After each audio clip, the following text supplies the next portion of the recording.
무엇일까요? 복음. 항상 들어온 복음이란 무엇일까요? 상호 관련된 두 개의 성경 구절을 비교하면 이 질문에 대해서 우리는 쉽게 답을 할 수가 있습니다. 예수님은 마가복음 1장 15절에서 이렇게 이야기를 하셨는데요. 마가복음 1장 15절에 회개하고 복음을 믿으라라고 말씀을 하셨습니다. 그리고 사도행전 16장 30절에서 31절까지의 말씀을 보면 바울과 실라가 감옥에 갇히는 그러한 사건인데요. 그때 이렇게 질문하지요. 선생님들이요, 내가 어떻게 하여야 구원을 받으리까? 라고 빌립보 간수가 질문하지 않았습니까? 그에 대해서 우리 사도 바울 선생이 어떻게 대답을 하였습니까? 주 예수를 믿으라. 그리하면 너와 내 집이 구원을 받으리라. 이렇게 대답을 하셨습니다. 예수님은 사람들에게 구원을 받으려면 복음을 믿으라라고 가르치셨고, 바울과 실라는 간수에게 구원을 받으려면 누구를 믿으라고 했습니까? 주 예수를 믿으라라고 말씀했습니다. 따라서 예수 그리스도께서 곧 복음이고 복음이 곧 예수 그리스도입니다.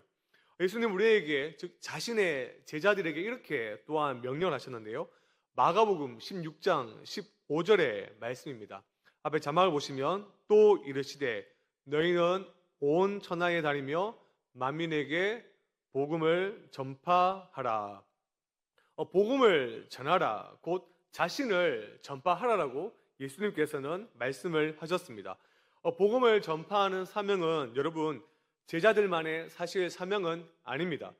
여기에 너희는 복음을 믿는 자, 곧 여기서 말하는 너희라는 말, 곧 복음을 믿는 자, 곧 예수 그리스도를 믿는 자들을 바로 포함합니다. 예수 그리스도를 믿는 자들은 다 누구나 복음 전파, 복음 전도를 해야 한다라는 것이죠.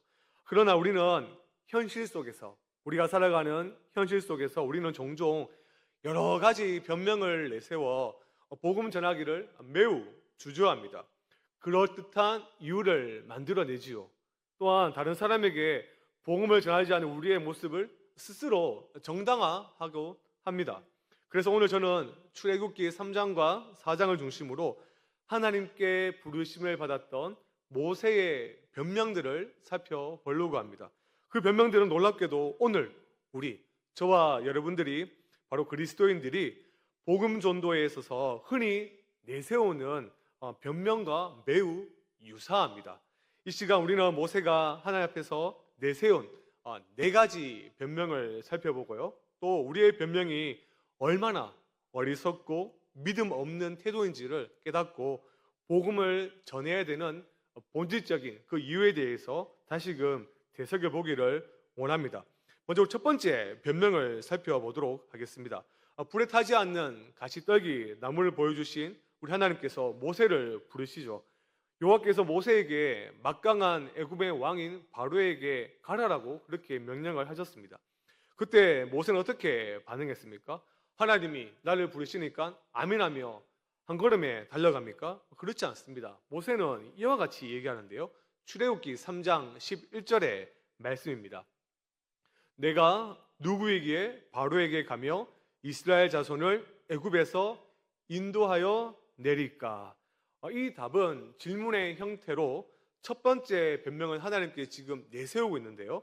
오늘날 우리도 그와 사실 비슷하게 변명을 합니다. 어떻게 변명을 합니까?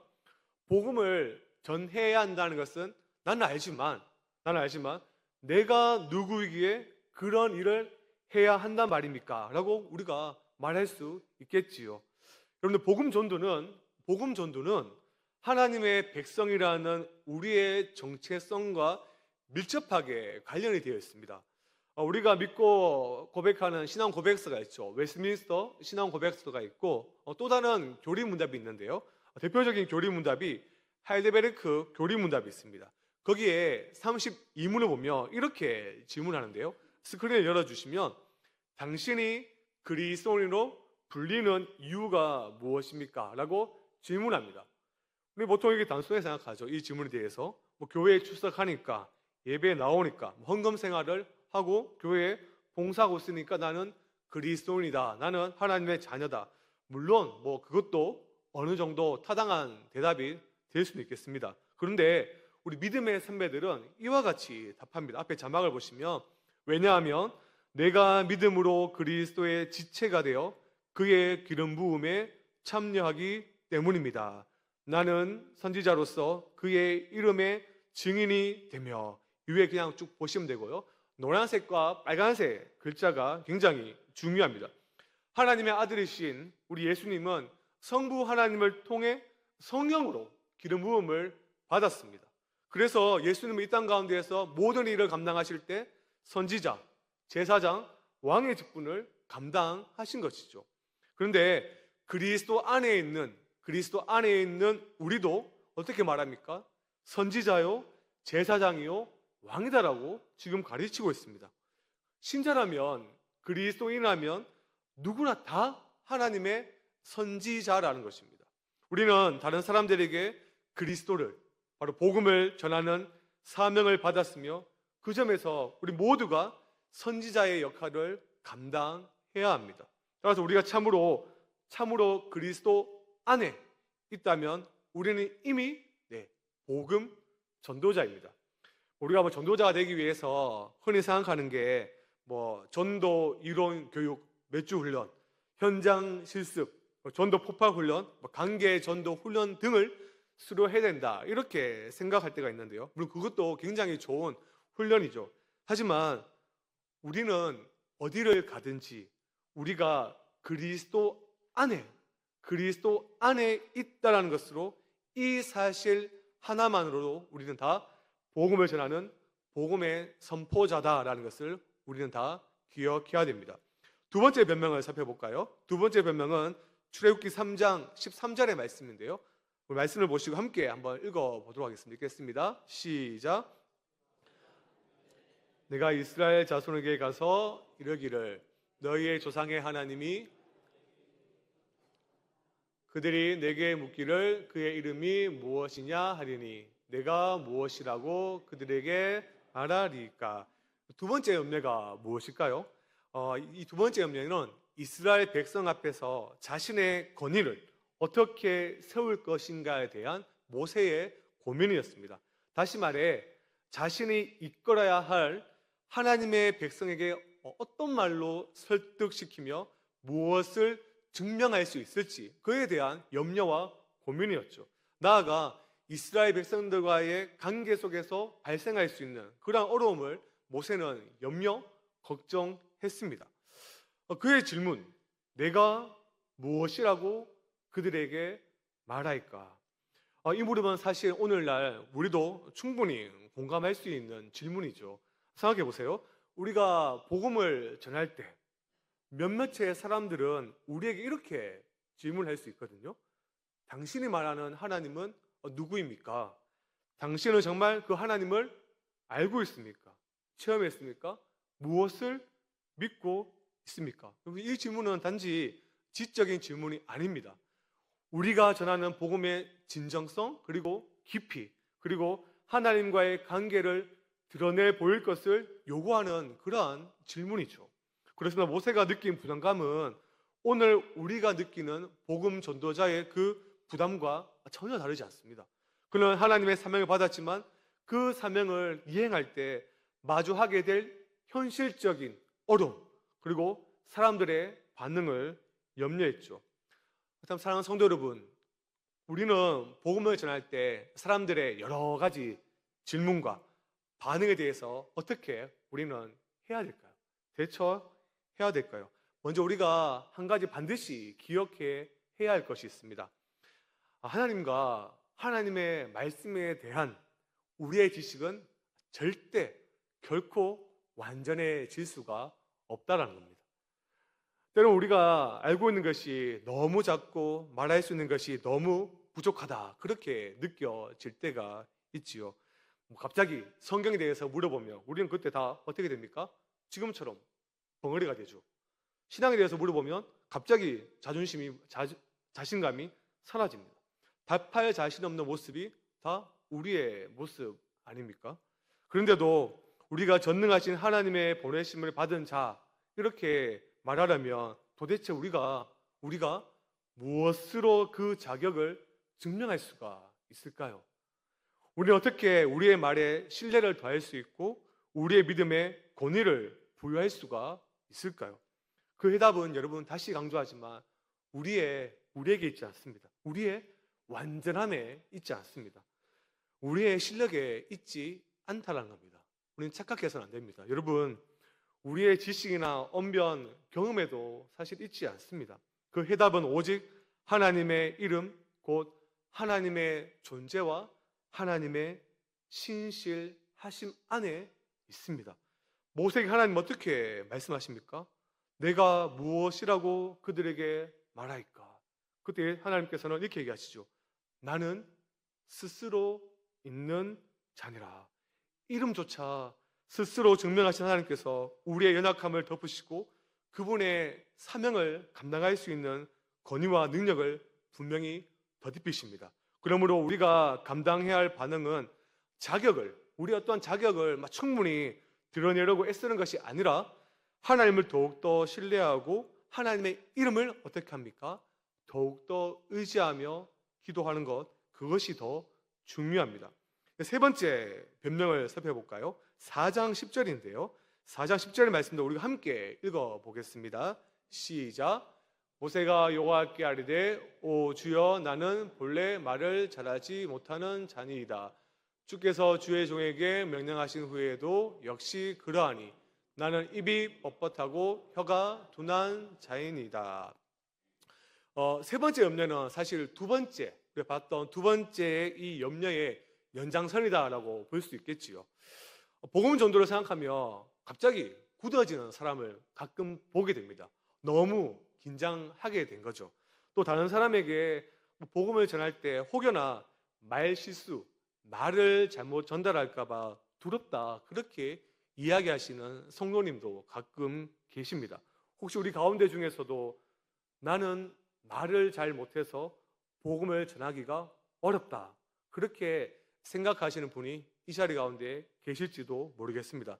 하지만 여러분들, 그런 생각이 든다면 조금 극단적인 상황이라 생각할 수 있지만 한번 이런 생각을 해보세요. 우리의 자녀가 물에 빠져 익사 직전의 상태에 있다, 그렇게 한번 생각해 보십시오. 그때도 여러분들 말을 잘하지 못할까봐 그렇게 주저하시겠습니까? 그 순간 혹시 내가 지금 말을 더듬으면 사람들이 다 나를 놀릴 건데 어떡하지? 이런 생각을 하는 부모가 있을까요? 내가 제대로 설명하지 못하면 사람들이 날 무시하지 않을까? 그러한 생각을 하는 부모가 있을까요? 결코 그렇지 않을 것입니다. 온 힘을 다해 목이 터지라 외치겠죠. 제발 누가 내 아이를 살려주십시오. 그 상황에서 여러분들 말솜씨는 전혀 중요하지 않습니다. 심지어 자신의 생명도 아랑곳하지 않을 것입니다. 오직 죽어가는 내 자녀를 살리는 것, 거기에 온 신경이 집중되죠. 마찬가지입니다. 여러분들, 복음을 전도하는 것은 우리가 기독교의 신앙을 변증하는 것이 아닙니다. 저는 복음을 생명을 살리는 외침이다라고 늘 생각합니다. 그렇게 우리는 어떠한 말재주보다 절박한 마음, 그리고 하나님의 능력을 의지할 마음으로 우리는 그런 믿음을 가지고 외쳐야 됩니다. 모세는 말했죠. 나는 말이 둔한 사람입니다. 말을 잘하지 못합니다. 하지만 하나님 이렇게 대답하십니다. 4장 11절부터 12절의 말씀을 보시면 여호와께서 그에게 이르시되 누가 사람의 입을 지었느냐? 누가 말 못하는 자나 듣는 자나 눈 밝은 자나 맹인이 되게 하였느냐? 나 여호와가 아니냐? 이제 가라. 내가 내 입과 함께 있어서 할 말을 가르치리라. 하나님은 모세의 무엇입니까? 말재주보다 자신의 능력과 자신의 동행하심을 강조하고 있습니다. 사도 바울도 고린도 교회에게 편지를 보낼 때 이렇게 편지를 했습니다. 제가 정말 좋아하는 성경 구절 중에 하나인데요. 고린도전서 2장 1절부터 4절까지의 말씀인데요. 한번 들어보십시오. 형제들아, 내가 너희에게 나아가 하나님의 증거를 전할 때에 말과 지혜의 아름다운 것으로 아니하였나니 내가 너희 중에서 예수 그리스도와 그의 십자가에 못 박힌 것 외에는 아무것도 알지 아니하기로 작정하였습니다. 내가 너희 가운데 거할 때 약하고 두려워하고 심히 떨었노라. 4절 말씀 함께 읽어보겠습니다. 시작. 내 말과 내 전도함이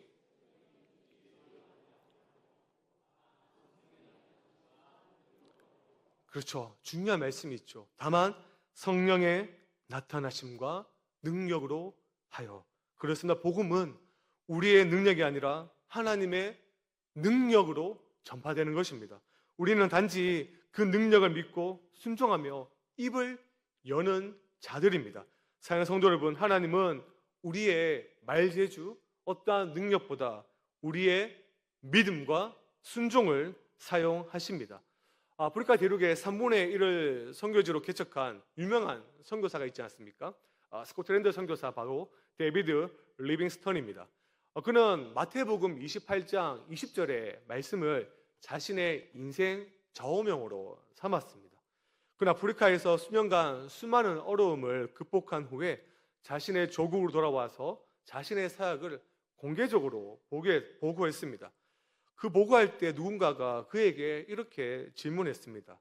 다시 그 힘든 곳으로 돌아갈 마음이 있겠는가? 이렇게 질문했습니다. 그러자 리빙스턴은 이렇게 답을 했는데요. 한번 들어보십시오.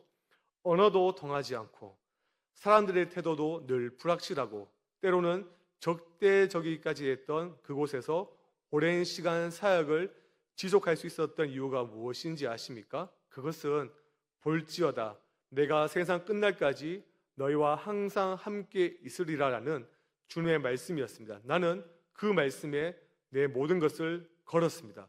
그리고 그 말씀은 단 한 번도 실패한 적이 없습니다. 하나님이 나와 함께 하셨습니다.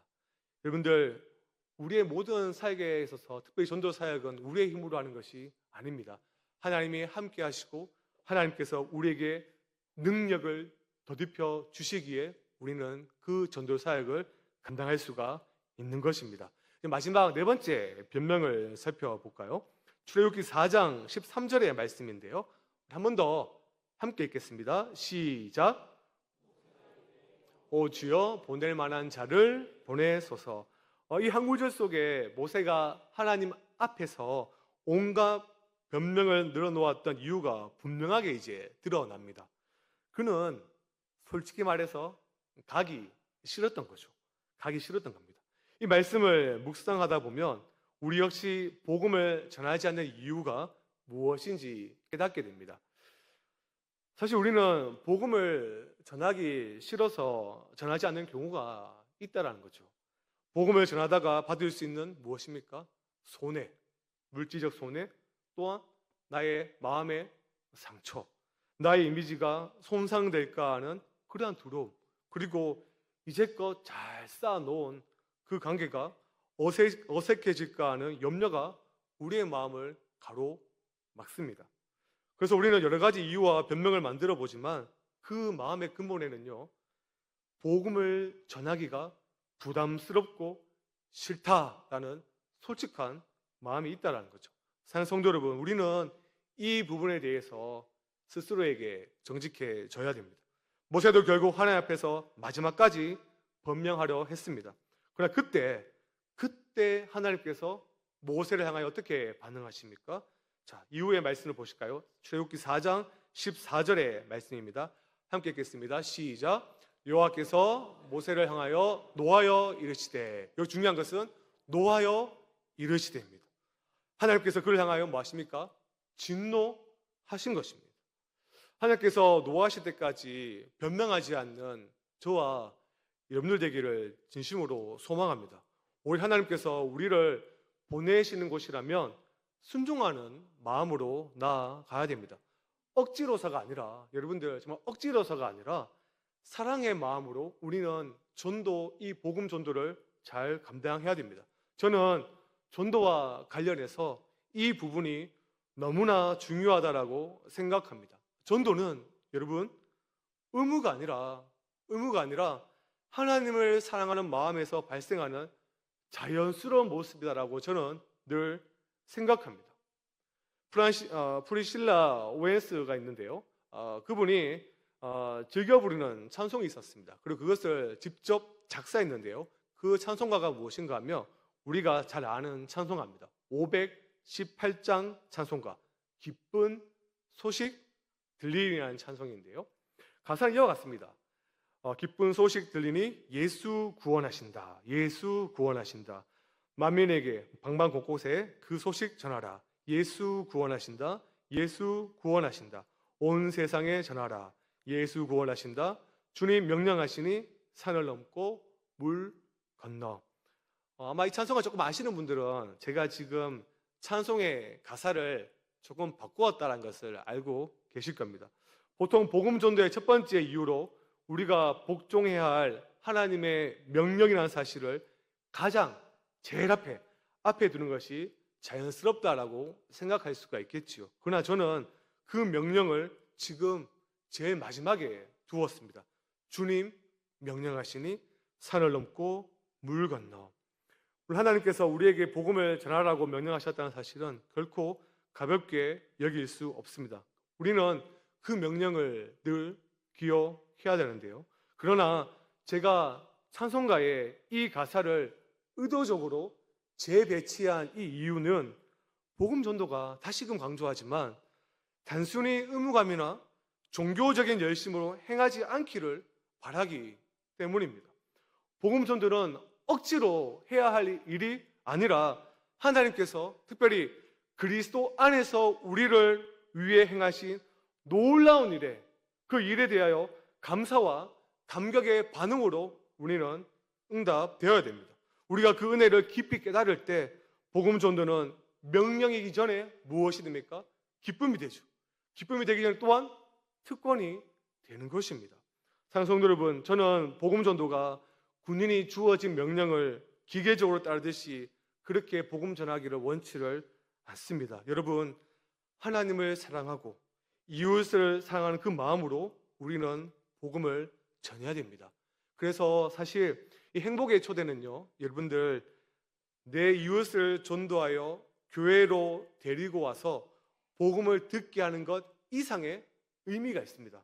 어떤 이상의 의미가 있을까요? 어떻게 보면 이 행복의 초대를 준비하는 시간이 사실 우리의 신앙을 재점검하는 중요한 시간이 되기 때문입니다. 내가 지금 복음에 어떻게 반응하고 있는가? 그리스도께서 명령하신 이 지상 명령에 순종할 때 나는 어떤 마음으로 반응하고 있는가? 직분자니까 눈치를 봐야겠고, 그러니 전도를 단순 의무감으로 이행하는 것은 아닌가? 아니면 정말 하나님과 이웃을 사랑하는 그 온전한 마음으로 복음을 전하고 있는가? 그럼 남편이 아내에게 꽃이나 아름다운 선물, 예쁜 카드를 주고 나서 오다 주었다 이렇게 말하면 절대 안 되죠. 사람 마음 없이 단지 의무감에서 그런 것을 샀다라고 말하면 아내들은 다 싫어합니다. 아내는 단지 남편으로부터 선물 받는 것을 원하지 않습니다. 만약 어떤 아내가 남편이 주는 선물에만 관심이 있으면 그것은 온전한 사랑이 아니죠. 그죠? 그럴 겁니다. 아내는 남편의 선물 속에 자신에 대한 무엇이 담기길 원합니까? 사랑, 존중, 기쁨, 그리고 나를 위해 이제껏 살아오셨던 헌신에 대한 깊은 감사가 담겨 있음을 느끼고 싶어 합니다. 우리 역시 복음을 전할 때 여러분, 마치 하나님께 혼날까 두려워서 직분 때문에 남의 시선을 의식하며 억지로 하는 그런 마음으로 해서는 안 됩니다. 억지와 의무감에서 비롯된 태도는 여러분들 무엇보다 하나님을 기쁘시게 하지 못합니다. 그런 태도는 우리 신앙에도 깊은 유익을 주지 못합니다. 복음은 하나님을 향한 진심 어린 사랑, 그분을 알아가는 기쁨, 그리고 날마다 우리의 삶을 인도하시고 축복하시는 하나님께 드리는 감사의 표현으로 우리는 복음을 증거해야 됩니다. 이런 마음을 너무나도 잘 표현한 찬양 하나가 있는데요. 다음 스크린을 열어주실까요? 우리가 또 잘 아는 찬송가입니다. 497장의 찬송가죠.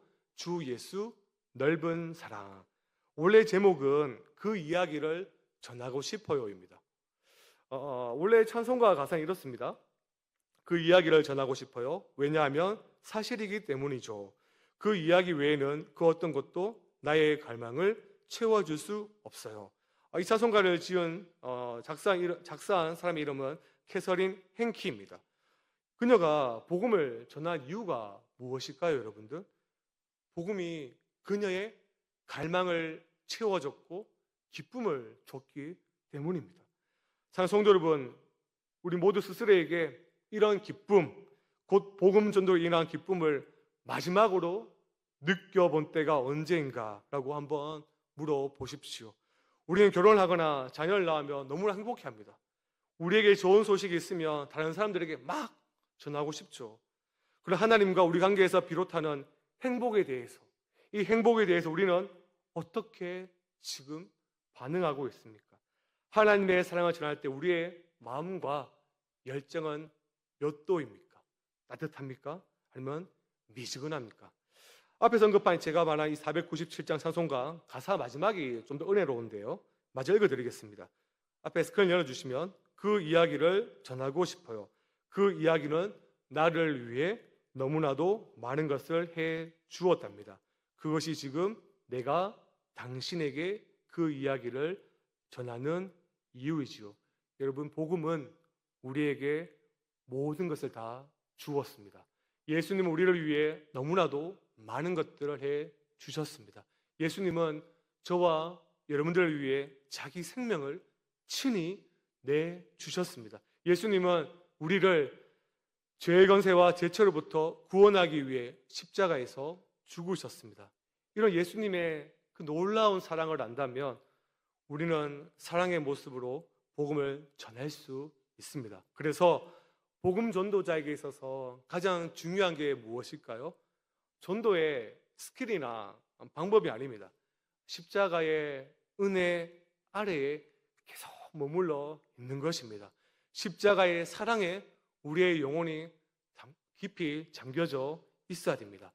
마지막으로 이제 말씀을 정리하면 저는 설교를 준비하면서 이런저런 책들을 보면서 영국의 유명한 복음 전도자죠.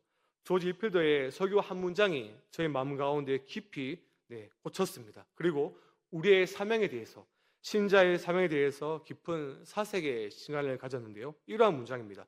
굉장히 간결합니다. 오 주님, 제게 영혼들을 허락하소서. 그렇지 않으시려거든 제 영혼을 취하소서. 우리가 하루의 은혜를 받아 숨을 쉬고 지금 말씀의 자리에 앉아 있는 여러 가지 이유가 있겠지요. 그런데 그 중에 가장 첫 번째 이유가 무엇일까요? 복음 전도의 삶을 살기 위함이 아닐까요? 그러니 우리의 삶이 오늘 설교 제목과 같이 전도에 관해서 이제 이런저런 변명은 다 뒤로 하고 전도자의 삶을 살아내기를 진심으로 소망합니다. 하나의 이야기만 하고 정말 말씀을 마치겠습니다. 어느 목사님이 안타까운 이야기인데요. 몇 년 전에 필리핀에 갔을 때입니다. 가족들과 캠핑하다가 어린 자신의 자녀가 숲속에서 그만 길을 잃어버렸습니다. 가족들과 다른 사람들은 모두 모든 것을 샅샅이 뒤졌지만 그 아이를 찾을 수 없었습니다. 그들은 몇 시간 동안 소년을 찾다가 크게 실망하고 캠프로 돌아왔는데요. 그때 어떤 사람이 빠진 지역이, 그래도 우리가 놓친 지역이 있다, 빠진 지역이 없도록 하기 위해 우리가 다 손을 잡고 한 번 더 숲을 뒤져보자, 그렇게 제안했습니다. 그들은 그렇게 했고 몇 시간 뒤에 소년을 발견했습니다. 안타깝게도 때가 너무 늦고 말았습니다. 소년은 이미 죽은 상태였죠. 그들이 그런 식으로 좀 더 일찍 함께 협력했더라면 분명히 그 아이의 생명을 구할 수 있었을 것입니다. 사랑하는 성도 여러분, 죄 가운데 죽어가는 사람들에게 우리가 복음을 전할 때 우리도 그렇게 해야 합니다. 우리가 지금 해야 할 일은 다 함께 영적으로 손을 잡고 함께 기도할 때입니다. 함께 모여서 전도에 관한 이야기를 나누면서 한 마음이 되어야 됩니다. 죽은 사람들이 복음의 능력을 통해 그리스도 안에서 다시 살아나기를 바라는 마음으로 모두 함께 손을 잡고 예수 그리스도의 복음을 선포할 때 하나님의 역사하심이, 이번 2025년 행복의 초대 때 강하게 있을 줄 믿습니다. 함께 기도하여 우리가 더욱더 이 행복의 초대가 하나님께서 영광 받으시는 그러한 깊은 영혼 구원의 날 되기를 주님으로 간절히 축원합니다.